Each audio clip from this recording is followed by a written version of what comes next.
Au cours de l'année scolaire 2023-2024, 4 137 cas de grossesse en cours de scolarité ont été enregistrés en Côte d'Ivoire, dont 32 cas signalés dans le département de Boutro. Face à cette situation préoccupante, les écoliers, les élèves et parents d'élèves de la localité sont sensibilisés sur les conséquences des grossesses précoces, sur leur vie et la santé de la jeune fille. Les participants ont été aussi exhortés à promouvoir la culture de la paix et de la non-violence en milieu scolaire, une action de la direction du centre social de Boutro, dans la continuité des activités de commémoration de la Journée internationale de l'enfant africain. La violence et les grossesses en milieu scolaire constituent un réel danger pour l'avenir des filles et des jeunes garçons. Cette réalité complexe confronte les adolescents à des défis multiples, compromettant souvent leur accès à l'éducation et leur avenir. La jeune fille est confrontée à faire un avortement clandestin, ce qui peut conduire même à leur décès. Avant même de parler de décès, il y a l'utérus qui peut prendre un coup et demain étant dans ton foyer, tu ne pourras plus donner d'enfant à ton mari. Les autorités administratives locales et les partenaires techniques saluent cette campagne de sensibilisation. Madame la directrice du centre social de Boutro, vous avez touché un secteur aussi important, vital. Au nom des cadres de Koukroti, je voudrais vous dire merci. Ensemble, luttons contre les grossesses précoces en cours de scolarité. C'est le thème de l'édition 2024 de la Journée de l'enfant africain à Boutro. Des sketchs, des ballets et une projection des films sur le phénomène des grossesses précoces et la violence en milieu scolaire ont meublé cette journée de sensibilisation.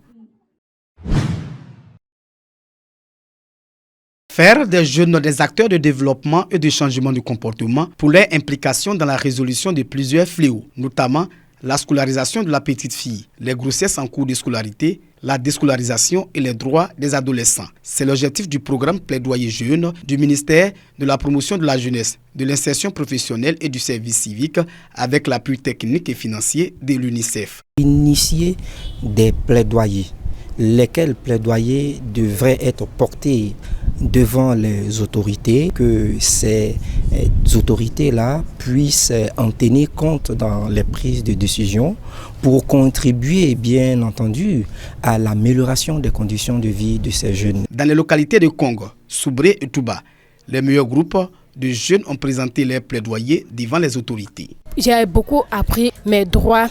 Combien de fois je peux m'engager, combien de fois je peux intervenir devant les autorités, combien de fois je peux plaider pour pouvoir soutenir un thème ou défendre un thème pour aboutir à un changement parfait. Ils ont eux-mêmes mis les doigts sur leurs problèmes, mais aussi ils ont situé nos responsabilités dans le problème. Il nous appartient, à travers ce qu'ils ont vu, ce qu'ils n'auraient pas eu l'occasion de nous dire. Ils nous ont dit cela aujourd'hui et nous allons prendre nos responsabilités. Le programme Plaidoyer Jeunes a permis à 1000 jeunes et adolescents de maîtriser les techniques de prise de parole en public, de l'engagement communautaire. Ils auront pour mission de démultiplier la formation reçue aux autres jeunes du pays. Le programme Plaidoyer Jeunes est conduit par le ministère de la Promotion de la Jeunesse, de l'Insertion professionnelle et du service civique à l'endroit des jeunes âgés de 12 à 16 ans.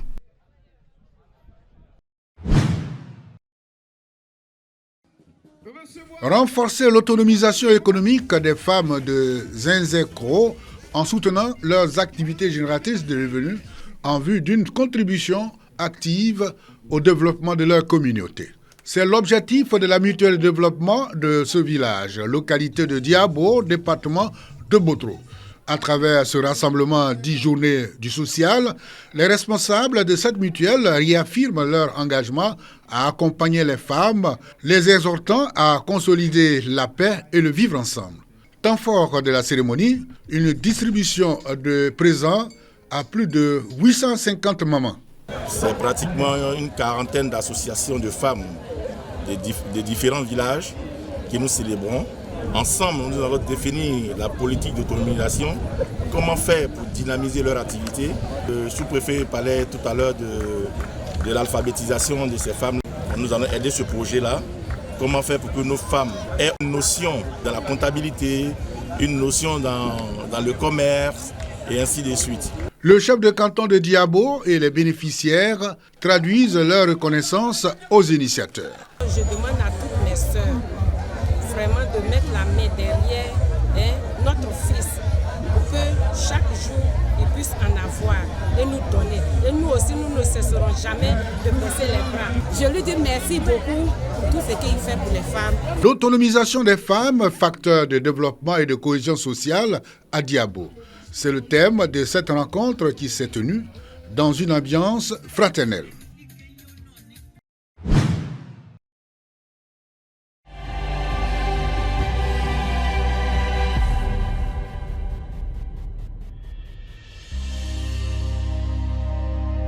Ouyatou, village de plus de 2000 âmes, est situé à 9 km de Zouaounien et à 400 mètres de la mine d'or d'Iti dans la région du Tonkpi. C'est un accident.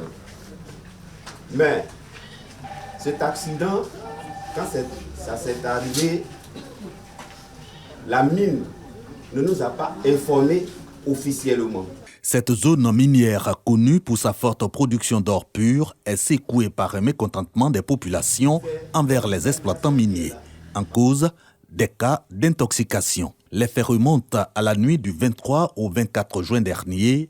Un incident sur le bac à cyanure de l'exploitation minière entraîne la population du fleuve Cavali mitoyen. Plusieurs personnes ayant consommé cette eau polluée seront par la suite hospitalisées et depuis, ce problème a fait l'actualité de la région et même du pays.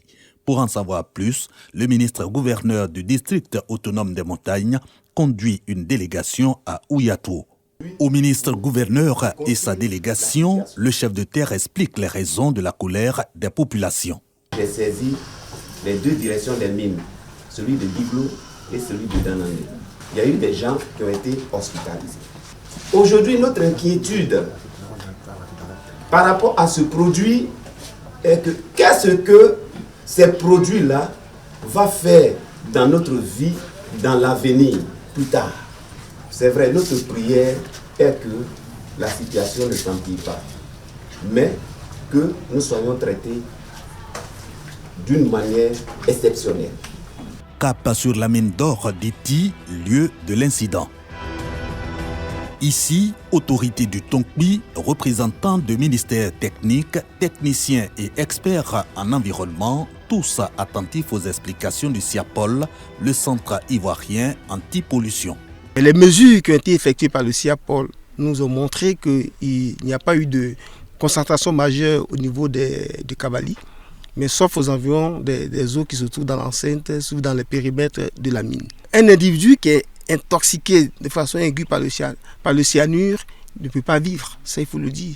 Il ne peut pas vivre, soit il est dans un état comateux ou bien qu'il est déjà décédé. Pour être plus prudent, on a demandé aux populations de ne pas consommer les eaux des marigots, des eaux de surface, de ne pas manger des poissons qui trouvent morts aux abords des cours d'eau. Et ce sont des mesures conservatoires. Et donc il y a eu la distribution d'eau potable à travers les services de l'ONEP. Et il y a eu aussi des cas de sensibilisation de ces populations pour ne pas se confronter à ces cas de pollution. Et le CIAPOL a investigué toutes les zones pour pouvoir contrer ces situations. Et le message du gouvernement, c'est de rassurer les populations. Il y a eu plus de peur que de mal, qui se tiennent à ce que le gouvernement donne comme déclaration. Il n'y a plus de pollution dans la zone, qui vaquent librement à leurs occupations habituelles. Sur la santé des personnes intoxiquées, le directeur régional de la santé de Mans dresse le bilan de leur prise en charge. Monsieur le ministre a diligenté l'équipe de l'INHP avec un laboratoire mobile qui est venu à Zouaouin afin d'analyser les eaux de surface au niveau des villages riverains, principalement Ouyatou et aussi les eaux de puits, afin de rassurer la population de la non-présence du cyanure.